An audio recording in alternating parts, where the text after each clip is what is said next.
All right, hello everybody. Let's get into lesson 9.2, using patterns to write and evaluate expressions. Okay, so we're going to identify patterns that do not have a constant difference, and we're going to write and evaluate algebraic expressions that represents patterns that do not have a constant difference. Okay, so let's see what we can do. Can we take a look at these four patterns here, okay, and we pretend like we are in different groups here. We'll just do one of them as it's our group. So let's take a look at pattern A. Okay, it looks like, so we have the two dots, and then they're in figure 2, they're adding more and more dots. Okay, so again, I'm just focusing on pattern A for right now. And let's see if we can use that to maybe answer some questions and whatnot. So let's zoom up a little bit. Can we draw an additional figure and then organize the information in a table? So if we take a look, it looks like in pattern A here, so clearly we're starting with the two dots. And then to get to the second figure, the way I'm seeing this pattern, there's our original figure. So they're adding two dots below it and then two dots on the right as well. And then if we take a look and take figure 2, this was figure 2. So again, they're adding the two more dots to the right and then the two more dots below. So if we were going to add another figure, let's start with figure 3, okay, which is 1, 2, 3, 4, another row of 4, and then a 2. So that's the original figure, and then what we're going to do to make it the fourth figure is we're going to add two more dots to the right and two more dots below it. Okay, so that would be the fourth figure. Okay, again, using pattern A. And let's see if we can get this organized into a table. The figure number and then the number of dots. And let's see if we can see any sort of pattern or anything going on here. Okay, so we have 4 different figures drawn. And let's take a look at how many dots there are in each figure number. So again, going back up here, in figure 1 there were only 2 dots. In figure 2 there's 1, 2, 3, 4, 5, 6 dots. In figure 3, 1, 2, 3, 4, 5, 6, 7, 8, 9, 10 dots. Okay, in figure 4 that we drew down here, 1, 2, 3, 4, 5, 6, 7, 8, 9, 10, 11, 12, 13, 14 dots. Okay, so it appears that there's a constant difference going on here. Okay, as we add a new figure, it appears the number of dots from there to there is increasing by 4, right, every single time. So that appears to be a constant difference. Okay, now I know the learning targets at the beginning of the section we're talking about ones that do not have a constant difference, so that may be coming up in a little bit here. Okay, so let's see what we can do with ours though. Again, going back here, our pattern was that we were adding 4 dots. Remember how we said we were kind of adding, when we looked up here, we were adding, for example, 2 to the right and then 2 below the previous figure. Okay, 2 to the right and 2 below to the previous figure. So we're adding the total of 4 dots. Get this correct, we started with 2, right?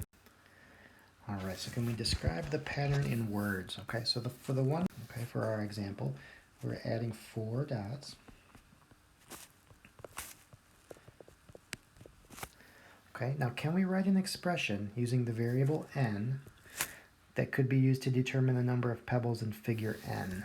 Okay, so let's get our pattern here again. The figure number, let's get the table back here, figure number, and then the number of dots.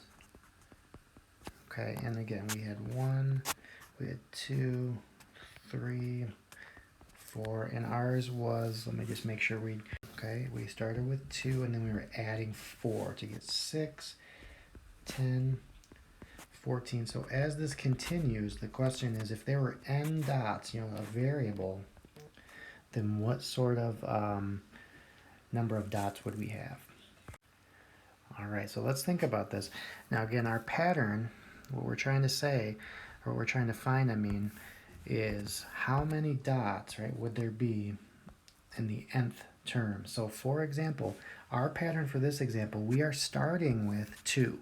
Right? We started out with 2, and then we are adding 4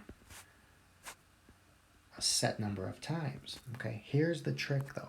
Okay, we're starting with 2, and we're adding 4 a certain number of times. Okay, I'm going to put an expression in the parentheses there by how many times we will add 4. Here's the tricky part. I want you to think about this. When we started with 2 and we wanted to get the number in the second term, right, when we wanted to get this 6, for example, we started with our 2 and we added 4 one time. Okay, so to get the second term, we added 4 once. To get the third term, to get this 10, you could have started with 2 and then added 4 twice. Okay, again, that would get us the third term. So the trick or the pattern is, hopefully you're seeing, you're starting with 2 and you're adding 4 one number less than whatever the term number is. That's how many times we add 4. Okay, see it, if you visualize it one more time. To get the fourth term, we start with 2 and we add 4 3 times. Okay, so to get the nth term, what we would end up doing is starting with our 2, and we are adding 4 one fewer than whatever the term number n is. Okay, so it's 2 plus 4 n minus 1 times. Okay, and then again, the n minus 1 just means 1 fewer than n. Okay, so what we could do, we could simplify that a little bit if we wanted to. It'd probably be nice. We can, since we're multiplying 4 by n minus 1, you can do what's called distribute the 4 to write it as 2 plus 4 times n is 4n, and then 4 times the minus 1 is minus 4. And then we can also combine these like terms, okay? And I know some of these steps may be a little advanced algebra-wise, but we're kind of talking through them now. So we could rewrite this as a final simplified version as we have the 4n, and then if you combine the 2 with the minus 4, okay, just subtracting, you get minus 2. Okay, so 4n minus 2, that would be an expression as a way to come up with these values, where again, n is the figure number. Okay, so let's do some work. Let's check out part D here. Can we use our expression to determine the number of pebbles in the 10th, 53rd, and then 200th figure? Okay, so for example, if our pattern continued, when we got down to figure 10, how many dots would there be? In figure 53, how many dots would there be? In figure 200, how many dots would there be? Okay, so let's do a little bit of work on a separate page, and then we'll come back and fill our answers in. Okay, so our formula, write them in here, 38, 210, and 798. Okay, that would be a quick way, right? We don't want to have to draw a figure out and do 100 figures or whatever, or 200 figures. So we have ourselves a little formula, right, that gets the job done. All right. Part E here. For the pattern we selected, would it be possible? Could we get a figure with 100 pebbles? Okay, so if we think about this, this time they're kind of saying, all right, what if the number of dots was 100? Which figure number would that be? Is it even possible? Okay, so here we're going to say, we're going to end up solving a little equation. Let's think about this. Okay, we know the number of dots is 4n minus 2. Is it possible for that to equal 100? Okay, if so, which figure would it be? What would n be? Okay, so is there a whole number that would be possible?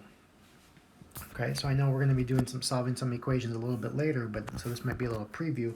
But what you can do if you want to solve for a variable, we can start undoing the things on that side of the expression, meaning we can add 2 to both sides. So 4n will equal 102. So 4 times something equals 102, right? Okay, if we wanted to solve that for n, okay, which again I know we're going to do more detail on coming up, but if I were to divide both sides by 4, 102 divided by 4 ends up being 25.5. Okay, that's not a whole number, clearly, right? 25.5. So that means if we think about this on the 25th figure and on the 26th figure, it's going to be in between those two where we would have the 100 dots. So in our example, this is not going to be possible. We're not going to get a figure with 100 dots in it just because of the way the pattern is going. Okay, and you could even check it that way if you just wanted to verify. You know, keep this pattern of adding 4 going, right? And you would see that it would not ever equal exactly 100. So that would not be a possibility for this pattern. Maybe some of the other patterns it did, but not for ours. Okay, so let's just take a look at one last. Let me just make up a new pattern here, and we'll just practice one more time getting the equation for the expression for it, I should say. Let's say on a different number of days you are trying to do a certain number of push-ups or something, right? And this might be unrealistic because the numbers are going to keep growing, but let's just pretend like that's going to happen. So day 1, day 2, day 3, day 4. And let's say on day 1 you are going to do 3 push-ups. And then on day 2 you are going to do 5 push-ups. And then you're going to do 7. Then you're going to do 9. Okay, and this thing's going to continue and continue. And we want to come up with a rule or an expression. Okay, that's a question mark, not a 7 there. A little hard to draw these. But what would the rule be on the nth day? Okay, so here's what we're going to do. We need to think about 2 things. Okay, we need to think about what are we starting with. Okay, so we're starting with 3. Now we are adding how many each day? What is the common difference in this problem? It's plus 2. Okay, so we would have the 3 that we started with plus 2. And remember, we always add that number n minus 1 times because, again, for example, on the second day, we're only adding 2 once. Okay, that's why we add the 2 n minus 1 times. Now just be careful when you're simplifying this. We cannot do the 3 plus 2 and get 5. We need to, if we want to simplify this, we need to multiply the 2 by those 2 terms first. Leave the 3 alone. 3 plus of 2 times n is 2n. 2 times the negative 1 is negative 2. And now we can combine the like terms. The 3 and the minus 2 combine to be a plus 1. So that would be our rule here to figure out how many push-ups you're doing on any given day. Okay, so just hopefully that helps clear things up and we can kind of see the patterns on these, and we will come back and finish the rest of the section next time. All right, have a great one. Was 4n minus 2. That'll give us the number of dots in the nth figure. And we wanted to first figure out if n equaled 10. Okay, if we were drawing the 10th figure, how many dots would it have? All we're going to do is plug into this little expression and plug a 10 in where the n was. 4 times 10 minus 2. Okay, and our order of operations, of course, say we have to do the multiplication first. So 40 minus 2. So there would be 38 dots in that figure. Okay, then they also wanted to know what would happen on the 53rd figure. Okay, imagine drawing this pattern out, right? And you have 53 figures.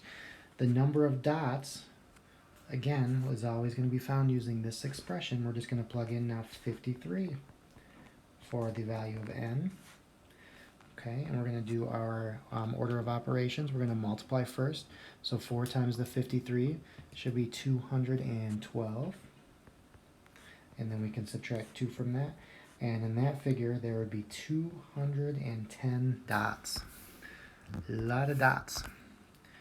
Okay, and then finally, they wanted to know what would happen way out in the 200th figure. Okay, so we're going to do the same thing. We're going to do 4 times 200 minus 2.